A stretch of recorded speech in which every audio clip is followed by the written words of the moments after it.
I came up with kind of an internal test of what good government means. Government should have 5 attributes to it. It should be responsible, predictable, accountable, profitable, and stable.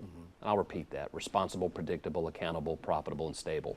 The last 2 are, profitable and stable are really byproducts of the first 3. A government that is responsible with the power that you give it, responsible with the taxes it assesses, it creates predictability in the market. I mean, people react to the policies of government in a regulatory administrative state.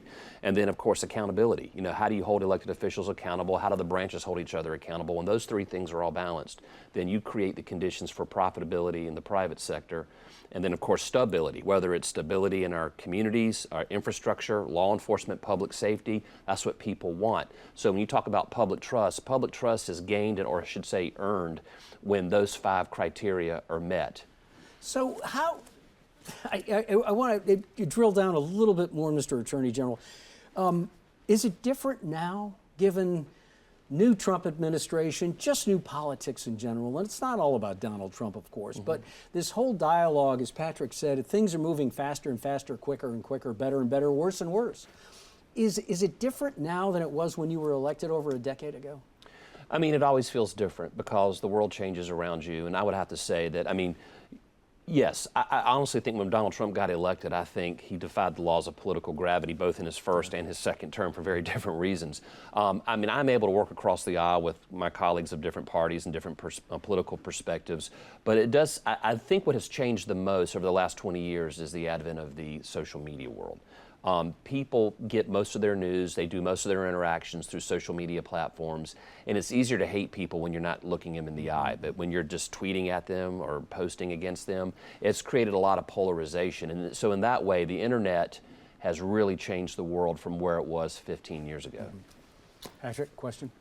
Yeah, so you are now, I guess, the longest serving Attorney General in the United States, State Attorney General in the United States. And one issue that really has impacted every family that I know, and in our rural areas in particular, but it's felt everywhere in our state, and I'm sure South Carolina is the same, is the opioid fentanyl crisis. I imagine you spent an enormous amount of time on that one issue, and I'm curious, in your tenure, how you've seen that issues around opioid abuse and fentanyl evolve, and do you think we're making headway? I do. I think, first off, the fact that we're talking about it right now is improvement. I mean, years ago, we weren't talking about the opioid epidemic. We weren't talking about fentanyl. Now you're asking me this question for a reason, because people that you represent are concerned about it. I'm concerned about it. There's been a lot of bipartisan across the aisle work over the last several years. Obviously, with the opioid lawsuits that happened several years ago and the settlements, we've gone a long way for opioid abatement, the addiction abatement. What's interesting about this issue is everyone sitting in this circle right here can name a person they know who died of an opioid or a fentanyl overdose, or at least know a family in their community who's suffering from that. Yeah. This really hits close to home. So we have worked with our colleagues around the country in the civil courts to deal with this issue, but also on the criminal side. I tell people all the time when they say, what keeps you up at night? I think the fentanyl stuff does, because I've known so many young people who have took an Adderall or a Xanax or an opioid pill thinking it was legit, and it was adulterated or laced with fentanyl. Fentanyl is deadly. It is insidious. It is evil. We in the last 5 years, the fentanyl market, and when I say it's evil, I mean the people behind it are evil. We have seized probably about 144 kilos of fentanyl in South Carolina in the last 4 to 5 years. 1 kilo of fentanyl, which is about the size of half a brick, is enough to kill 500,000 people. And we've seized 144 kilos. And it's being piped in from south of the border, Mexican drug cartels working with violent gangs like MS-13, Tren de Aragua, piping the stuff into all the states. We're all border states now.